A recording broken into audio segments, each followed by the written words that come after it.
In a new interview with Germany's Rock Antenne, is it Antenna or Antenne? Antenne!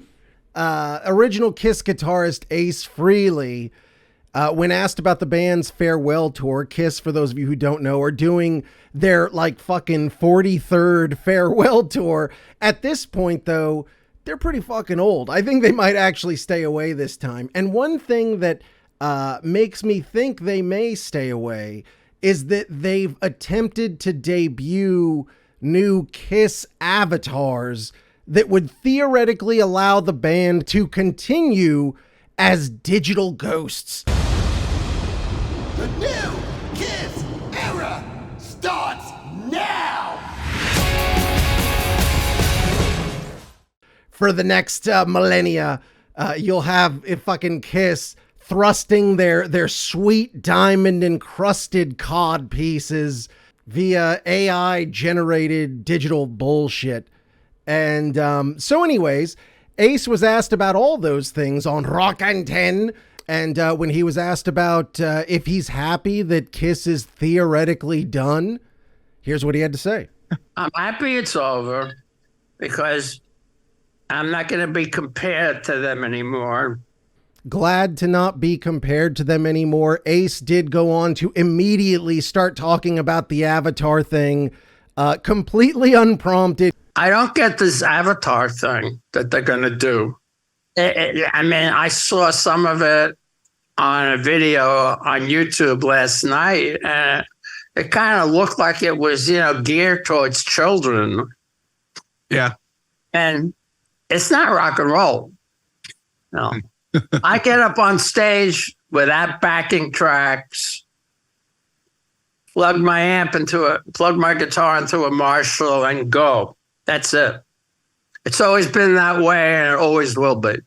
As Ace Frehley has brought up several times, it would seem that Paul Stanley is singing to track because he just doesn't have the chops anymore to sing a full show. Famously, Paul Stanley on the Howard Stern show had insinuated that Peter Criss and Ace Frehley couldn't hack it anymore either. They were demanding, quite honestly, that we play with the two original guys, Peter and Ace. And at this point, that would be demeaning to the band and also would give some people confusion. Because if you saw people on stage who looked like Kiss but sounded like that, maybe we should be called Piss. So it would seem like pretty much the entirety of the band is out of gas.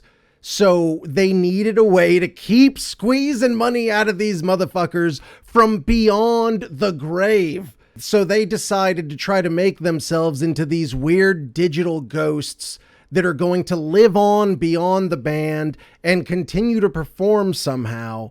I don't know if there have been any big steps forward in regards to that technology. There was a hologram Tupac. Ronnie James Dio, they've played around with a Ronnie James Dio hologram. But the thing is, in both of those cases, when you watch it, it looks like a fucking video game. It looks like what it is, essentially. This still looks like PS5 shit to me. It is very cartoonish. Ace Frehley mentions that he felt it was more geared to children. I can't imagine that kids would even give a fuck. The music would truly have to come around to the point where kids would want to hang out and listen to Kiss. It's not happening. I'm sure there are some kids out there that listen to Kiss, but the bulk of young kids would not be able to tell you a Kiss song. If there's not new music, then I don't know how the fuck you would plan to bring in kids. So does that mean that we're going to have like AI making music, or do you keep Paul Stanley and them sort of writing music, but not actually performing it? In Kiss's big announcement video for their avatars, Gene said, "Oh, it's going to be the most awesome concert you've ever seen." To be the best concert you've ever seen. Once again, unless there have been some big steps forward, the technology is just not there to make a decent show. To me, this is not that many steps above like a Pink Floyd laser show. You know what I'm saying? Now, once again, if you look back to those Ronnie James Dio and Tupac performances, the hologram is projected onto a glass pane, and that allows the character to move around and shit. Now, from certain angles and when the light would hit certain ways, you could see the pane of glass. And on top of it, as I said, it looked like a fucking PS2 game or something. The Tupac at Coachella one looked like fucking GTA San Andreas or some shit. It was not good. And it was not anything that you could be like, oh, it was just like seeing Tupac. And I would assume that this Kiss thing, you could pack as much spectacle into it. At the end of the day, you're watching video games do Kiss. That being said, you know, I've seen people just hang out and watch motherfuckers play Rock Band and stuff just because they like watching the fucking band jam out and stuff. So maybe there would be some audience for that. But knowing Kiss, you know these motherfuckers are going to try to charge an arm and a leg for you to show up and watch a giant video screen of video game versions of Kiss doing the same fucking songs that they've always done. I would think if for some reason this was able to catch on, then Kiss will finally stay retired. But if this don't work, be ready, because those motherfuckers are coming right back out on the road again, because they are the most money hungry motherfuckers I have ever seen in my life. It is never enough. They insist on making money into the grave. We can live on eternally.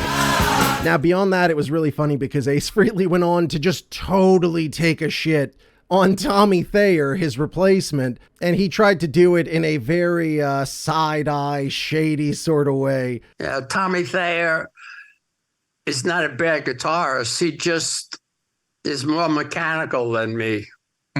Nobody can copy my solos the way I play them. Nobody can move like me. Nobody, I'm surprised the fans bought Tommy, pretty much because I think for several years that Tommy was in the band, people didn't even know it wasn't me. Yeah, but I mean, last tour I did with Kiss, Tommy Thayer was bringing me sandwiches, and he was the tour manager and gopher. But he's not a bad guitar player. I'm actually friends with Tommy, So he calls Tommy Thayer a gopher. He says he's mechanical. He can never be Ace Frehley. And, Tommy Thayer, I doubt if you were to ask him, he would say, oh, yeah, I'm trying to be Ace. Even though that's a hard thing to say when you're doing an Ace Frehley cosplay. You know what I'm saying? So the Kiss avatars were created by ILM, Industrial Light and Magic.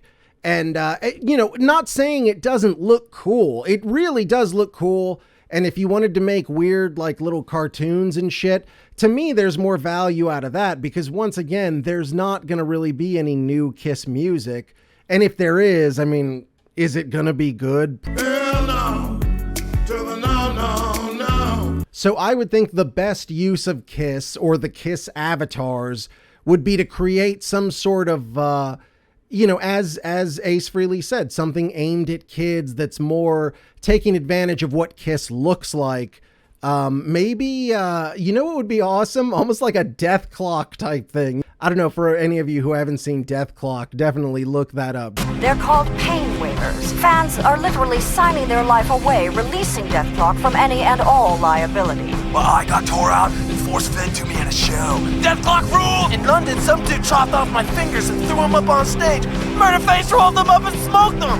Murderface! And you might actually want to look to Death Clock because Death Clock, it's a band that Brendan Small, the mind behind the show, also is the guy playing the fucking guitars and writing the songs, and actually the front man.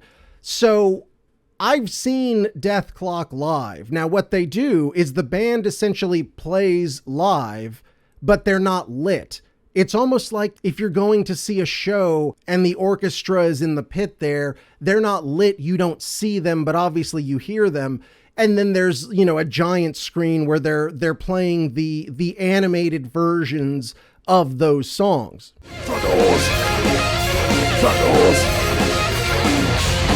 Also, I mean, you don't necessarily want to oversell. There was shit where they had like the band, 10 feet tall, hovering over the crowd and, shooting fire out over them and shit. Do you have like the fucking Mysterio type drone projector things to make that shit happen? Or is it going to be like the Dio thing, in which case it's going to be highly unimpressive and nobody's going to give a fuck?